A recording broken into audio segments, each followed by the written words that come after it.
So, is it possible to create a version of you that is actually capable of more? The answer is absolutely yes. Okay, we're going. Okay.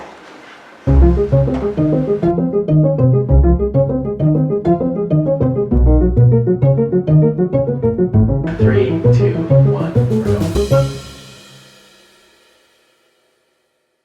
Today on the Healing is Possible experience with me, your host, Rebecca Silence, we are talking about reinvention.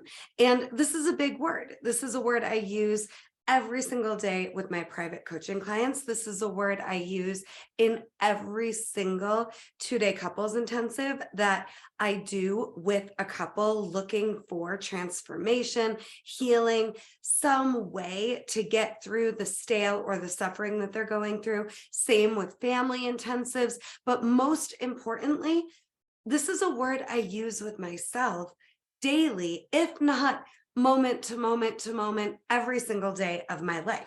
Why is this word so significant?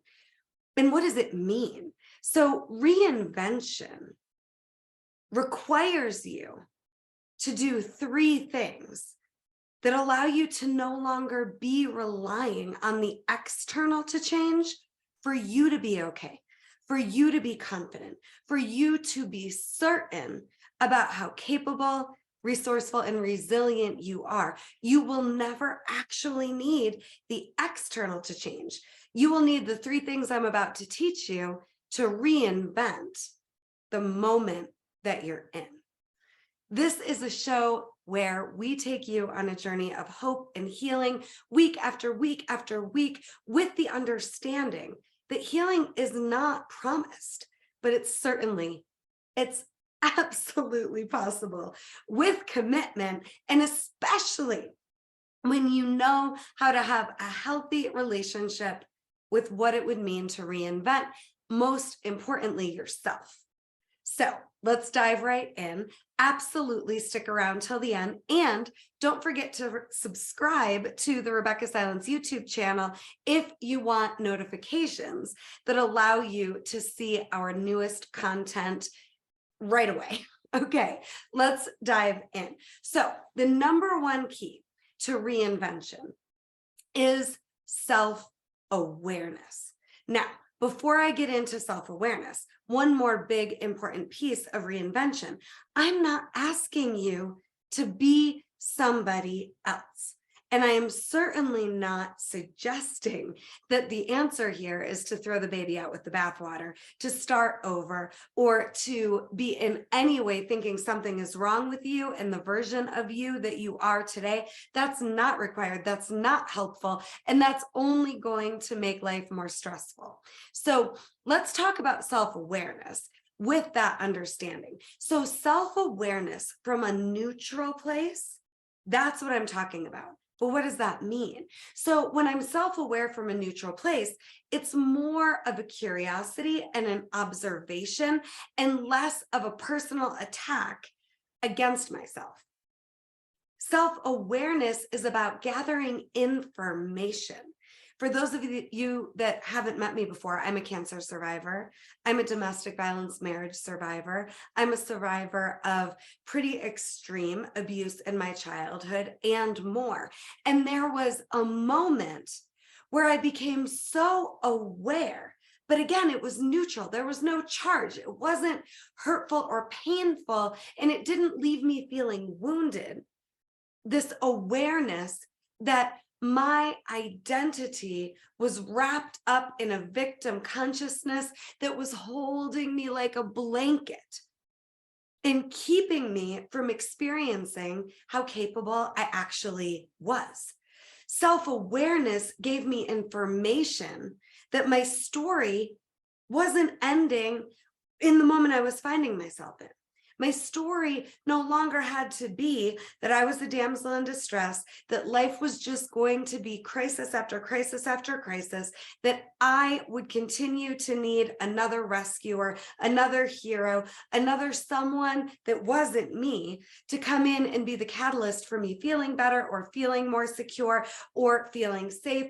Self-awareness gave me access to the information that I was actually dumbing it down. I was seeing myself and treating myself as incapable instead of reinventing my identity to accept finally once and for all the truth of who I am, which is there's never been a crisis more powerful than I am, than my ability to lead myself through that circumstance into something different, my ability to reinvent. And what we're talking about in today's episode is specific to your relationship with yourself and to your identity that will keep you confused about the truth of who you are and will prevent you from experiencing more. And again, yes, we want to experience more from life, and we should, and we deserve that.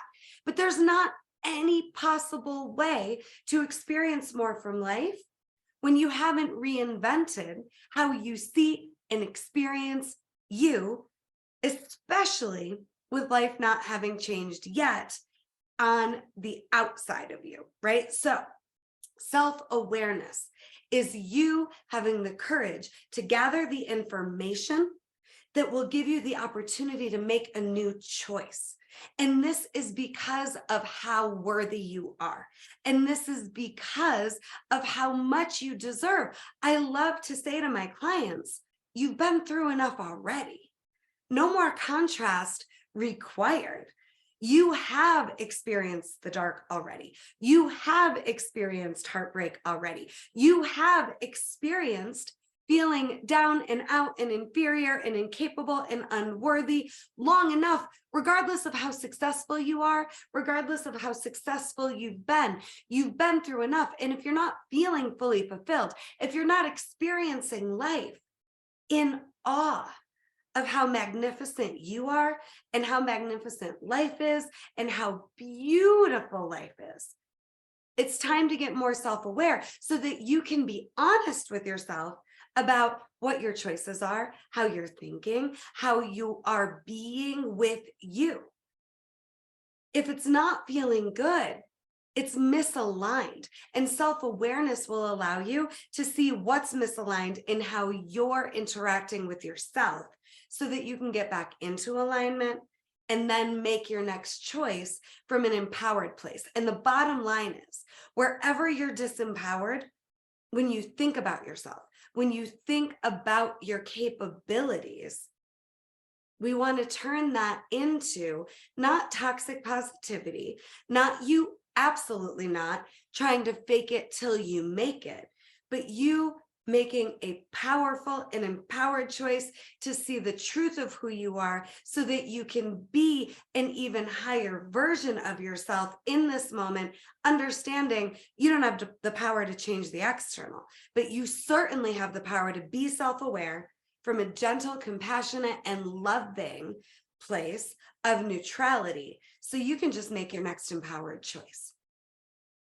The second piece, when it comes to reinvention, is understanding that under no circumstances is there ever going to be a time where you find yourself and you don't have the ability to tap into your free will and your agency and your ability to make a choice and to make a decision. What we choose is always in our control. And it is so common to not even realize that we have a choice, to not even remember that we have free will and agency, and to be completely oblivious to the fact that you are under no obligation to please or to prove or to need other people to understand you, your vision, your path, what's best for you. Your job is to make intentional, deliberate choices from a place of reinvention that allow you to experience freedom. Decision is always available to you. And that is freedom. When you recognize that, when you reinvent the part of you that has been convinced that you don't have a choice, that you have to do what will keep everybody happy or prevent conflict or prevent you from feeling more heartbreak or shame or more disempowered. No, It does not have to be this way. You can let people get mad and get over it. You can let people make their choices without betraying yourself ever again for any reason, in the name of love, in the name of keeping the peace, in the name of whatever you've been telling yourself would require you to stop choosing what's best for you for any reason. Choice is never far away. Choice is always right here at your fingertips, available to you. And again, it's just about, is your choice going to disempower your soul and your spirit and the truth of who you are? Or is your choice going to have you feeling more fully alive, more whole, more certain about you and your worth and your deservingness to have your life be yours? If we could reinvent in such a way where we use self-awareness to our advantage and where we use choice to our advantage, we would truly never, ever, ever, ever have to suffer again. And that's a big, bold claim and statement, but man, do I stand behind it. I stand behind it so much. When I first opened my business 16 years ago, no one told me it was a good idea. I had to find coaches to support my vision because the people around me, it wasn't that they didn't believe in me. They couldn't see it. And if I wasn't careful, it would have been very easy to let this feedback from the outside world have me think this dream of mine wasn't a choice. But the feedback from the outside world, it was actually a reflection of my own fears and insecurity. But it was also a reflection of the people's filters and belief systems and past programming that they were sourcing from that has nothing to do with me. They weren't seeing where I was going because it wasn't where they were going. And they weren't seeing where I was going because it wasn't important to them for their own path. And this is how it works. Let's use the outside feedback to have us get even more committed and even more convicted to the right next choice in front of us. I teach in the Emotional Survival Kit course about how to not get too far ahead of yourself. And that's by just looking at, what's my next choice going to be? And then the next one, and then the next one, and then the next one. Without getting too far ahead of yourself, you can stay in control over you in this moment. And that's all you will ever need. And it's always available to you to be self-aware and to reinvent the part of you that would want to choose in the same old way. We're choosing new if we're going to experience new. And we're choosing new for ourselves, not to get more approval from the outside, again, if we want to be free. Finally, our third step, our third way to check in with reinvention, to have an ability to reinvent no matter what, no matter how dark it seems right now, we always have a way to reinvent ourselves in a moment. And this is so powerful. So before I share it, I'm going to share an experience of a meditation I had just a couple of days ago, a visual that came through in a meditation. So I was doing my regular morning meditation. And for those of you that are meditation, I don't know how, I don't know why, how could this possibly be valuable to you? I just want to say that used to be me. Meditation felt like such a waste of time. It felt so silly and contrived. And what I didn't understand is that all meditation is getting still with you. Great way to meditate. It's called candle gazing. If you don't want to just close your eyes and sit still and say, om, om, om, candle gazing is a great meditation practice. It's where you just light a candle. I have one right here. And you just connect to the flame and you just breathe and connect to the flame and focus on the flame and let your thoughts quiet and let yourself ground and be still and centered into you. So now that I've gone off on that tangent, back to the visual, but I have been meditating now for years, and I really started meditating while I was going through cancer because I really had nothing to do. Everything hurt. I couldn't move. I had lost the use of my right leg. I was being told I had a 5 to 10% chance to live. So I had a lot of time, me in a bed, in a lot of pain, and I would just quiet and get still and ask for guidance and clarity to come through if needed.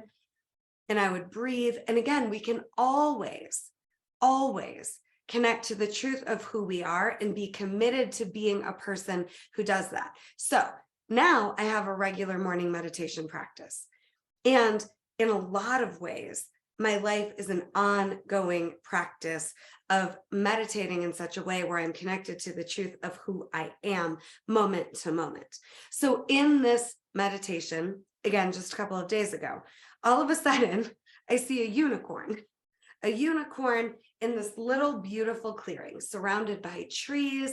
The sun is out. The sky is the brightest, most gorgeous blue. And this unicorn is just laying down, comfortable, certain, confident, and majestic.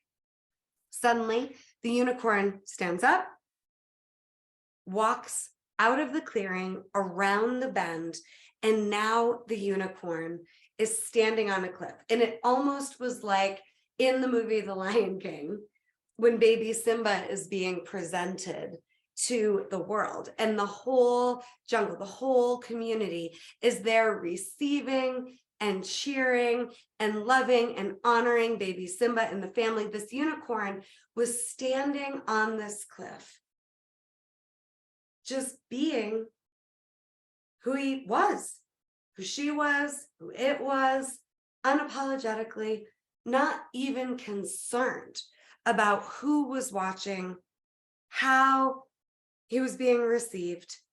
He was just there. And it was so fascinating to me during this meditation to think about how powerful it would be if we all just knew ourselves so well that we could be the same in a clearing on our own as we would be in a situation where the whole world is watching. And I want you to imagine that with self-awareness, with a remembering that you always get to choose and make your next most inspired and empowered choice that honors and respects and takes care of you, regardless of other people's opinions. We can be who we choose to be. We can feel how we want to feel. We can absolutely experience the best of who we are so that we can trust and love ourselves regardless of what's going on around us. So this final step, it's about understanding that reinvention doesn't require you to change who you are. That was one of my biggest lessons in 2022 personally, was that as I grow, as I scale, as I'm more recognized, I'm not changing who I am. I'm relaxing more and more and more into the essence of what makes Rebecca Silence, Rebecca Silence. I've been working with human behavior now for 22 years, almost 23 years. I've learned so much, but it took until last year. It took 22 years of personal growth work, of multiple degrees and certifications, a master's in counseling, to recognize I don't need to change who I am. That's not what reinvention is. I need to be who I am, who I choose to be, who I want to be, who I could be that has me proud of me no matter what. That's what reinvention is. So you staying true to who you are, you remembering the best of you and connecting to that part of you. And I don't care how much heartbreak you've been through, you've still had victories. This is so important. And I don't know who needs this message today, but take it, plant it in your own personal growth garden and let it take root and let it blossom and water it and nurture it and pay attention to this all year long if this resonates. But connect to the part of you that was being the person that created victory. Even if all you can remember is getting an A on a math test in 3rd grade, that was a victory. Who were you being? Even if it feels like your last victory was so far away, it doesn't even matter now. Find a victory. Ideally, find your top 5 and journal about them. What are your top 5 victories in your one precious life? And it doesn't matter how the world would measure how successful that victory was, how significant, how important. You know when you felt proud of you. You know when you experienced you in a way where you came through and you won. Maybe it was learning how to read. Maybe it was finishing your first chapter book. Maybe it was you writing your first book or landing that dream job or saving your first $1,000. I don't care what it was. Find it, journal about it. Remember that you are capable of victory, that you are absolutely a walking testimony of victory and that you deserve to be celebrated, but you will never be celebrated more than you celebrate you. And when you think something is inherently wrong with you, when you think you aren't okay as you are, exactly as you are right here, right now, in this time, in this space, in this season, that's a lie. The truth is, you don't need to change who you are. You need to be more of who you are. All that unicorn did in my meditation was stay true to the essence of who he was. That's it. And then just let himself be seen as who he is. I don't know why I'm associating this unicorn with a male, but I am. Your inner unicorn is desperate to come through. You're an anomaly. You're not the norm. This is such good news. You are the exception. You are the outlier. You are a unicorn. So what would it be like to own that and to stop trying to fit yourself into family system dynamics and norms, societal norms, your own judgmental norms of what you think should be happening, shouldn't be happening? What if you just let that go just for today and connect to the part of you that has experienced victory and decide that you are ready for this to be your year of victory, and that self-awareness and choice and staying true to who you are, that's how you do that.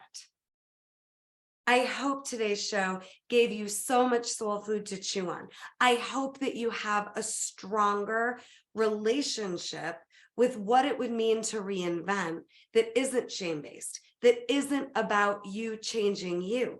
It's just about how powerful you are, how capable you are, and how equipped you are to be self-aware, to choose, and to stay true to the essence of you, no matter what.